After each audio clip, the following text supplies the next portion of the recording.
kulkimanta, soqtapis kulkimanta kanka.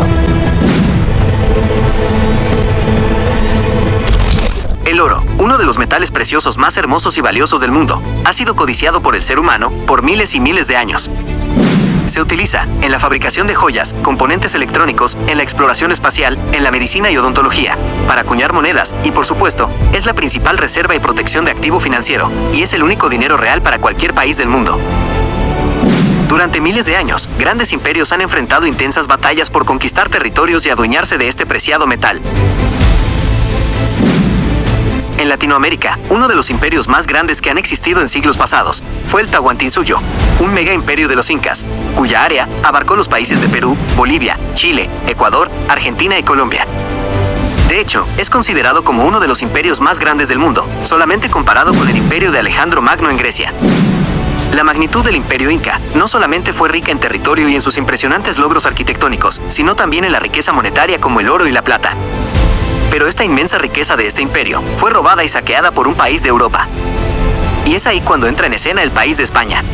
El 16 de noviembre de 1532, las tropas españolas lideradas por Francisco Pizarro toman como prisionero al rey del imperio inca, Atahualpa, en Cajamarca, Perú, pues este se negó a aceptar la imposición de la nueva religión y de someterse al imperio español.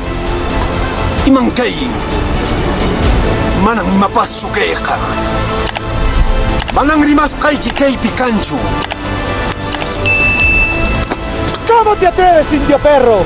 ¡Salgan, españoles! ¡Destruyan a estos perros que no respetan las cosas de Dios! ¡Santiago, a ellos! Tras varios meses de permanecer prisionero y en un intento desesperado por salir en libertad, el rey Atahualpa negocia su libertad con los conquistadores españoles y ofrece llenar una habitación grande con oro y 2 habitaciones de plata. Soqta kulkimanta, soqtapis kulkimanta kanka. Esta liberación pagada por Atahualpa es considerada como el rescate más cuantioso en la historia de la humanidad.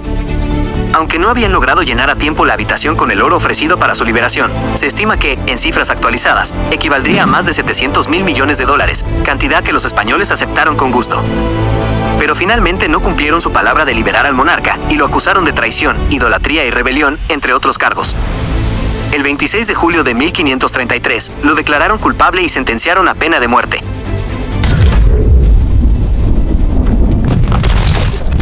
Décadas después, los españoles seguían saqueando el tesoro de los incas y lograron transportar más de 100 toneladas de oro al país europeo, convirtiendo a España en uno de los países más ricos del mundo para esa época. Sin embargo, la mayor parte de la riqueza prometida por Atahualpa estaba en camino desde Ecuador.